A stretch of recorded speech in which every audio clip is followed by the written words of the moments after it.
আপনারা যারা কংক্রিটিং করবেন বলে ভাবছেন বা ঢালাই করবেন বলে ভাবছেন, তাদের ক্ষেত্রে একটা গুরুত্বপূর্ণ ইনফরমেশন দিয়ে দিই, যেটা হলো আপনারা যখন ঢালবেন তখন যে সিমেন্টটা দিয়ে সিমেন্ট ইউজ করছেন, সেটা পিপিসি হতে পারে, ওপিসি হতে পারে, পিএসসি মানে পোরল্যান্ড স্ল্যাগ সিমেন্ট হতে পারে, যে কোনো সিমেন্টই হতে পারে। সেই সিমেন্টের ম্যানুফ্যাকচার ডেটটা কি আপনারা দেখছেন? যে ম্যানুফ্যাকচার ডেট, অর্থাৎ সেই যেখান থেকে আপনি যেই সাপ্লায়ার কাছ থেকে যে দোকান থেকে নিচ্ছেন, সেই দোকান থেকে যখন নিচ্ছেন সেই সিমেন্টের বস্তার উপর একটা ম্যানুফ্যাকচার ডেট থাকে। সেই ম্যানুফ্যাকচার ডেটটা নর্মালি উইক, কত উইক, এত সপ্তাহ বা এখন উইক ডাব্লু দিয়ে এরকম একটা লেখা থাকে, এবং মান্থ এই মানে ইয়ার লেখা থাকে। বা এখন যেগুলো সিমেন্ট বস্তা দেখা যাচ্ছে উইক, মান্থ, ইয়ার এইসব দেখা যাচ্ছে। তো সেইটার উপর ক্যালকুলেশন করে দেখতে হবে যে আমার কত দিনে ম্যানুফ্যাকচার হয়েছে, সেটা তো বুঝে গেলেন। তারপরে আজকের ডেটে যখন আপনি ইউজ করছেন, সেই ম্যানুফ্যাকচার ডেট থেকে আজকের ডেট পর্যন্ত কত দিন হলো, সেই টাইম ইন্টারভ্যাল টাইমটাকে আপনাকে লক্ষ্য রাখতে হবে।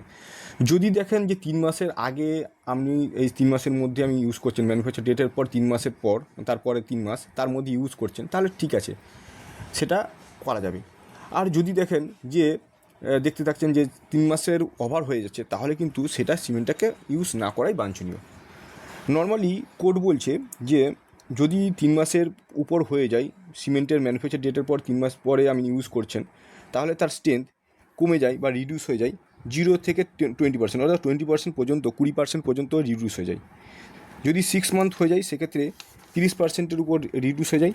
12 মাস হয়ে গেলে 40 থেকে 50%-এর মানে স্ট্রেংথ কমে যায়, 40 থেকে 50% পর্যন্ত কমতে পারে।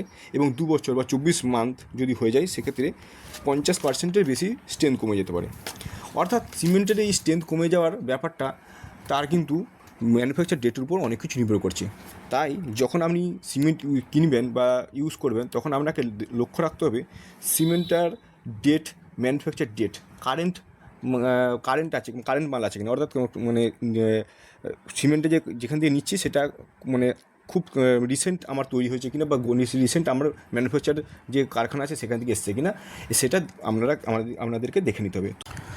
নচেত কী হবে, যদি আপনি ম্যানুফ্যাকচার ডেটের যেটা আছে তারপর হিসাব করে যখন দেখছেন যে 3 মাসের পরে আমি ইউজ করছি সিমেন্টটাকে, 3 মাস বা 6 মাস পরে ইউজ করছি, একটা জায়গায় স্টোরেজ ছিল সেটাতে আমি ইউজ করছি, বা আপনি খেয়াল করলেন না সিমেন্টটা কতদিনও হয়েছে ম্যানুফ্যাকচার ডেটটা, সেটার যে খেয়াল যখন করছেন না, দেখা গেলো 3 মাস 6 মাস বাদে ইউজ করছেন, দেখা গেলো সিমেন্টটা কী হয়, ওই জমে যায়, সিমেন্টটা জমা হালকা ভাব থাকে, সিমেন্টের ময়েশ্চার বাইরে থেকে মানে বাতাস থেকে ময়েশ্চার টেনে নিয়ে সেটা একটা হালকা ভাব তার সেটিং হওয়ার একটা প্রবণতা চলে আসে।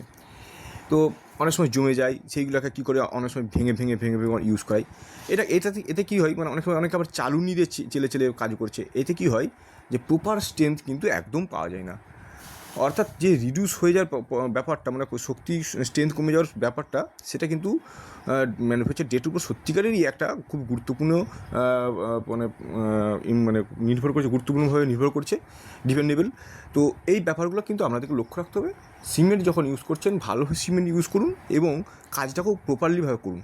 তো যাই হোক, এইরকম ইনফরমেটিভ তথ্যমূলক ভিডিও পেতে অবশ্যই আমার চ্যানেলটিকে সাবস্ক্রাইব করুন, চ্যানেলটির সঙ্গে জুড়ে থাকুন, এবং আরও ভালো ভিডিও পেতে অবশ্যই আমাকে কমেন্ট করুন, বলুন যে কোন ধরনের ভিডিও লাগবে, সেই রকম ভিডিও আমি আপনাদের সামনে তুলে ধরার চেষ্টা করব। তো ধন্যবাদ, ভালো থাকুন, পরবর্তী ভিডিওর জন্য ততদিন সুস্থ থাকুন, ভালো থাকুন।